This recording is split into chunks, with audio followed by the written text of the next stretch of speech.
Well, first of all, they played at a great pace and they made shots, and Kemba was great. We couldn't stop him. Cody Zeller was playing at a higher energy level than anybody else on the floor a lot of the game. And, you know, Henderson has always really given us fits, and thought all three of those guys looked like they were at a different level early. Yeah, we weren't very good.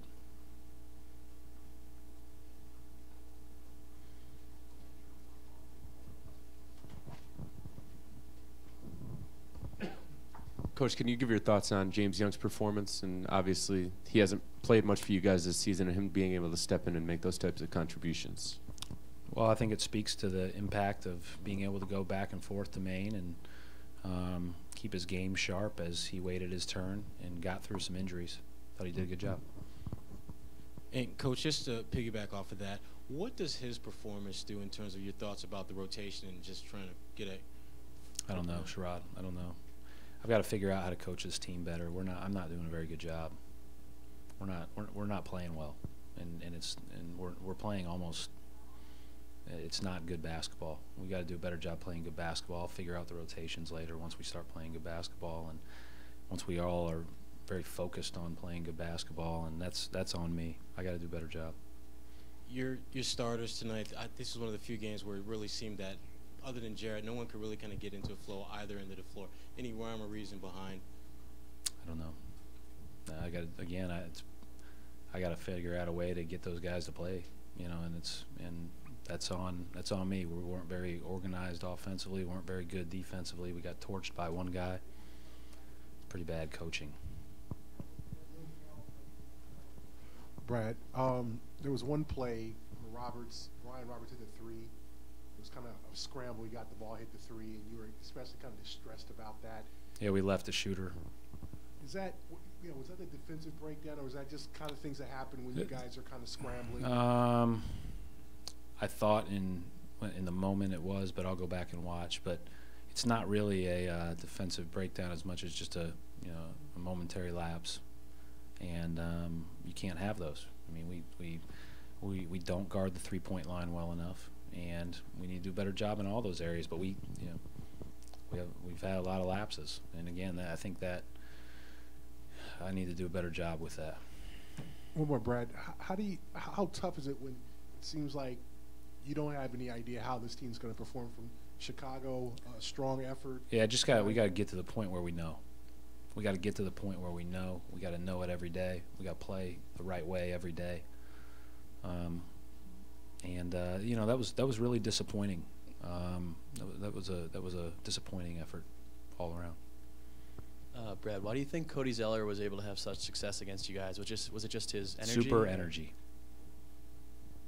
That's what he is. He plays really hard all the time, and he's a quick 7-footer. Like, he's a good driver. He's physical. He beats people to balls. And you see on tape all that stuff, and you know you have to at least match it. And sometimes you have, you know, in an ideal world you beat it, but very rarely do you beat a high energy player's energy. You just have to play with that kind of same stuff, otherwise it can hurt you. And Kid Gilchrist is that kind of player. It's an interesting team because the first group doesn't shoot it normally. Kemba obviously shot it tonight, but they only attempted 1-3 other than him, the starting group. And then the backups are all, for the most part, three-point shooters. So it's a really unique team to prepare for and play.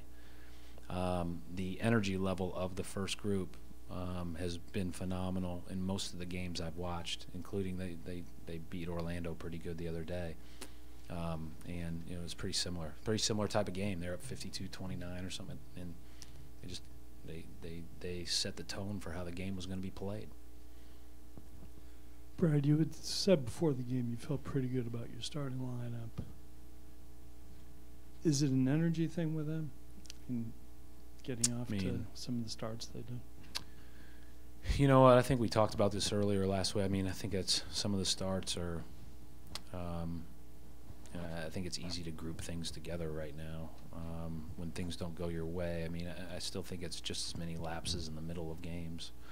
The start today was poor. The start in Chicago wasn't great, but we were up by 7 or whatever, you know, in the first quarter, end of the first quarter, late in the first quarter. So I don't know that it's a trend. Coach, one more question on James Young.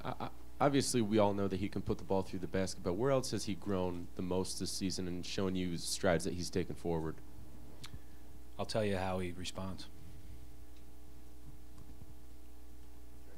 You played all 13 guys. You tried some lineups that you haven't used all season. Were you just trying to figure any way to get some energy a boost? Yes. That is exactly it. And is that a tough thing when, as a coach, you just gotta, like, what makes you get? It doesn't happen very often, Jay. I mean, that's a very, very rare day. But, and maybe I'm wrong. Maybe they just made shots, and I just, you know, reacted to that more than I should have. I just didn't think we were. I didn't think it was equal. You know, again, you know, we played Saturday. They played Saturday. They played a back-to-back Friday, Saturday. We played a back-to-back. We both had days off. You know, you're at home. You know, on a really fun night for our organization, and you get outplayed. It's not okay.